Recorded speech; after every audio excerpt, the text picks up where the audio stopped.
Welcome to JJ Tagalog Movie Recap. Ngayon, ipapaliwanag ko ang isang Korean comedy drama film na tinatawag na Granny's Got Talent. Ang bida sa pelikula ay isang matandang babae na kilala bilang Lola. Siya ay naninirahan sa bilangguan sa nakalipas na ilang dekada dahil sa hindi pagbabayad ng kanyang mga utang. Isang araw bago makalabas, ipinagmamalaki niya ang mga nagawa ng kanyang anak sa kanyang mga kasama sa selda. Ang kanyang nakatatandang anak ay nagtatrabaho sa isang prestihiyosong kumpanya habang ang kanyang nakababata ay isang music hero. Sa kabila ng magkaiba silang ama, pareho silang masipag tulad niya. Nakalabas si Lola sa kulungan kinabukasan ngunit walang dumating para sunduin siya. Habang siya ay nasa subway, nasaksihan niya ang isang nasa katanghaliang gulang na lalaki na nanliligalig sa isang batang babae. Dahil walang ibang nakikialam, siya ang nagsalita para sa babae at kinukulit ang lalaki. Natigilan ang buong pulutong nang marinig ang kanyang bokabularyo ng pag-iyak. Medyo magulo si Lola. Nasa kulungan si Lola, mas matutulala pa sila kapag hinampas siya nito. Sa susunod na hintuan, pinaalis niya ang lalaki. Ang panganay na anak ni Lola ay pinangalan ng Sung-hyun. Karaniwan siyang nagtatrabaho sa isang prestihiyosong kumpanya at palaging hindi ginagalang ng kanyang mga katrabaho. Noong maliit pa si Sung-hyun, sinisigawan siya ng mga debt collector ni Lola dahil sa kanya. Nang masentensyahan siya sa bilangguan, iniwan niya ito sa isang bahay ampunan dahil sa buong buhay niya ay kinasusuklaman siya nito. Si Sung-hyun ay nakatira kasama ang kanyang mayamang in-law, at nagsusumikap na balang araw ay makabili ng sarili niyang bahay at manirahan kasama ang kanyang asawa at anak. Sa ibang lugar, ang isang kumpanya ng media ay nag-iisip ng isang kapanabik na programa sa telebisyon upang magdala ng kita. Nag-organize sila ng non-censored person competition. Ang problema lang ay kulang sila sa kalahok. Si PD Yang at ang kanyang kasama ay binibigyan ng responsibilidad na hanapin ang mga nangungunang insulto sa lungsod. Ang nakababatang anak ni Lola, si Joo-hyun, ay walang trabaho at nabubuhay sa kinikita ng kanyang asawa. Tinatanggap nila si Lola sa kanilang bahay. Inaanyayahan nila si Lola sa kanilang bahay, karamihan ay dahil inaabot nito ang kanyang asawa ng isang bundle ng pera bilang regalo. Nalaman ni Lola na ang kanyang panganay na anak ay nakatira sa kanyang mga in-laws. Alam niyang ayaw nito sa kanya pero gusto pa rin niya itong makilala. Kaya, binabayaran niya ang isang lalaki upang makuha siya ng trabaho bilang isang kasambahay sa kanyang bahay. Kinabukasan, pumunta siya sa kanyang bahay sa unang pagkakataon, at sinabihan siya tungkol sa kanyang trabaho ng dating kasambahay. Sa ibang lugar, pumunta ang asawa ni Sung-hyun at ang kanyang biyenan upang makipagkita sa asawa ng chairman. Binanggit din ng kasambahay na gusto ng biyenan ni Sung-hyun na maging matatas ang kasambahay sa pagsasabi ng ilang mga salitang Ingles upang maniwala siyang sa katunayan ay matatas siya. Mahirap man magtrabaho bilang kasambahay sa kanyang edad, wala siyang pakialam basta makita lang niya ang kanyang anak, manugang, at apo. Nitong mga nakaraang araw, hinahanap ni PD Yang at ng kanyang kasamahan ang mga mabahong tao sa bayan. Narinig nila ang tungkol kay Lola mula sa isang tao at hinanap siya. Sa wakas ay nakilala ni Lola si Sung-hyun ngunit hindi siya nasisiyahang makita siya. Hindi niya ito pinapansin at sumakay sa kotse kasama ang chairman ng kanyang kumpanya at ang kanyang biyenan. Nakikita rin ng chairman si Lola na nagpapaalala sa kanya ng isang mabait na babae na nakilala niya minsan nung siya ay nasa kulungan. Pinigilan siya ng ginang na magpakamatay kaya palagi siyang nagpapasalamat dito. Hindi makatulog si Lola sa gabi dahil sa kawalan ng pakialam ng anak sa pagdating nito. Naglalakad siya sa isang malapit na parke at hindi sumisigaw ng mga kalapastanganan sa sinuman. Naririnig siya ni PD Yang na nasa parke ngunit hindi siya mahanap sa dilim. Ang salungatan na ito ay katawa-tawa. Simula sa susunod na araw, siya at ang kanyang kasama ay nanatili sa parke, naghihintay sa mabahong matandang babae. Kinabukasan, dinala ng biyenan ni Sung-hyun ang isang English teacher para subukan kung nagsinungaling si Lola tungkol sa kanyang mga kwalifikasyon. Mabilis na nahuli ng guro ang kanyang kasinungalingan at ipinahayag na hindi siya marunong magsalita ng Ingles.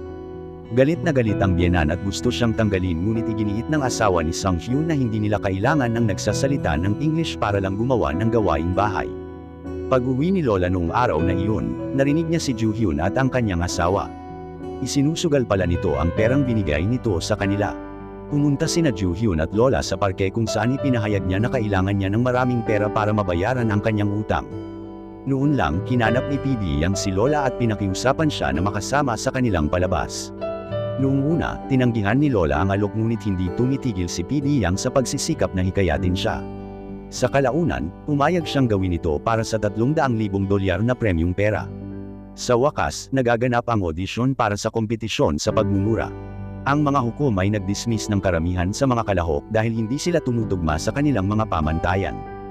Kapag si Lola na ang mag-audition, nabulag siya sa spotlight at hindi makapagsalita. Pinagtatawanan siya ng isa sa mga judge dahil sa pagiging matanda na siyang nag-trigger sa kanya. Isinusumpa niya ang kanyang puso sa hukom at agad na napili. Panatilingin ang kanilang katayuan sa lipunan. Habang hinihintay siya, pinag-uusapan nila ang ugali ni Lola at kung paano siya nagsinungaling tungkol sa kanyang mga kwalifikasyon. Habang nag-uusap sila, iminumungkahi din ng biyena na hiwalayan ng asawa ang isang kaunan tulad ni Sung Hyun. Sila napagkamalang iniwan ng CV ni Lola kasama ang kanyang larawan sa mesa. Nang dumating ang asawa ng chairman makalipas ang ilang sandali, kinikilala niya si Lola bilang matandang kaibigan na higit niyang iginagalang. Lumalabas na bagamat mayaman siya, minsan niyang ninakaw ang pera ni Lola at naging dahilan kung bakit kailangan niyang iwan ang kanyang mga anak at makulong. Naaawa siya kay Lola at plano niyang makipagkita dito para humingi ng tawad. Sa trabaho, kapag nasa labas ang lahat, nakakakuha si Lola ng ilang oras na mag-isa kasama ang kanyang apo sa unang pagkakataon. Sinundo niya ito mula sa hintuan ng bus at dinala siya sa parke. Laging abala ang mga magulang ng bata kaya natutuwa siyang sa wakas ay may makakasama. Buong araw silang magkasama, naglalaro at nag-aaral. Pag-uwi ng kanyang ina, nakita niya na ang bata ay tahimik na kumakain ng kanyang sarili. Hanga siya sa husay ni Lola dahil noon pa man ay nahihirapan siyang pakainin ang kanyang anak. Tinuturuan siya ni Lola ng ilang trick tungkol sa pagiging magulang. Pagkatapos nito, nagpasya siyang hindi siya tanggalin. Kinabukasan, kinuna nila ang unang episode ng The Cursum Competition. Kailangang labanan ni Lola ang ilang kabataan ngunit kumpiyansa siya dahil walang kasing galing sa kanya. Pinaiyak niya ang ilan sa mga salita lamang niya, ang isa sa kanila ay nahihimatay pa nga dahil hindi na niya kinaya ang mga kalapastanganan. Walang tatalo sa mga insulto mula sa 50s. Kalaban din niya ang isang beatboxer na gumagawa ng hindi naaangkop na mga galaw ng kamay. Sa tingin pa lang ng lahat ay malapit na siyang mawala dito, umalakpak siya pabalik sa mas maruming galaw na halos magpapaiyak sa lalaki. Sa pagtatapos ng episode, nagtipon si Lola ng maraming tagahanga sa buong Korea. Dahil sa kanya, hit ang programa. Ang asawa ng chairman na nagnakaw ng pera mula sa Lola ay nakikita siya sa TV at nalaman kung saan siya nakatira. Habang nagtatrabaho sa bahay ni Sung Hyun, sinisigurado niyang subukang makipag-ugnayan muli sa kanya. Natuklasan din niya ang isang photo album sa kanyang cabin na may lumang larawan niya. Dahil dito, umaasa siyang mapatawad siya ng kanyang anak. Isang araw, nakilala niya ang asawa ng chairman at ang kaibigan nito sa kalye. Ang mga babae ay humihingi ng tawad sa kanilang mga nagawa. Bagamat ang kanilang pagkakamali ay naging dahilan ng paghihiwalay ni Lola sa kanyang mga anak, pinatawad niya sila at sinabi sa kanila na ayaw niyang ibalik ang pera. Sa susunod na yugto ng kompetisyon ng pagmumura, ang isang abogado ay ginawa upang labanan ang isang batang babae. Halos imposibleng manalo laban sa abogadong gumagamit ng kanyang kaalaman sa rin si Lola sa round na ito. Ang producer ng palabas ay over the moon pagkatapos ng broadcast. Ang mga rating konstitusyon para makipagtalo. Samantala, kalaban ni Lola ang isang rapper na nag-freestyle sa kanyang diss. Ngunit pagkatapos sampay ng mga manunood na sumigaw ng mas malakas at ay hype up sila, nanalo si Lola sa round na ito dahil nakita niyang tumaas ang palabas ng higit sa 1/3. Upang pukawin ang higit pang drama, nagpapadala siya ng mga tao upang alamin ang tungkol sa nakaraan ni Lola para magamit ito ng kanyang mga kalaban para suron siya. Sa sandaling umira lang Twitter, kinakansela na ang producer. Isang araw, kasama ni Lola ang asawa ni Sun In-Vogue na bumibisita sa palengke. Kapag nakita niyang sinaktan ng isang tindero ang kanyang asawa, tinawag niya ito at pinagsalitaan ito ng mga kalapastanganan. Nakilala siya ng mga tao sa paligid niya kaya mabilis siyang naglakad pabalik sa bahay. Nagsimulang magkasundo ang asawa ni Lola at Seong Hyun, tsaka ang anak ni Sung Hyun ay tinatrato siya ng sarili niyang lola kahit hindi niya ito kilala. Si Sung Hyun naman, sa wakas ay nakaipon na ng sapat na pera para makabili ng bahay. Humihingi siya sa kanyang ahente ng real estate ng isang bahay na may 3 silid kung sakaling gusto ni Lola na manatili sa kanila. Siya rin ay nagbubukas sa kanyang ina. Para sa susunod na episode, ginawang kalabanin si Lola ang abogado habang nagpapanggap na asawa niya. Pinagtatawanan niya ang laki ng appendage nito, na nagpapatawa sa lahat. Ang mga biro niya ay nagiging meme na siyang lalong nagpapasikat sa kanya. Nanalo siya laban sa walang kapantay na abogado at umabot sa huling round. Galit na galit ang abogado sa pagkawala at kahihiyan na kinailangan niyang harapin sa pambansang telebisyon.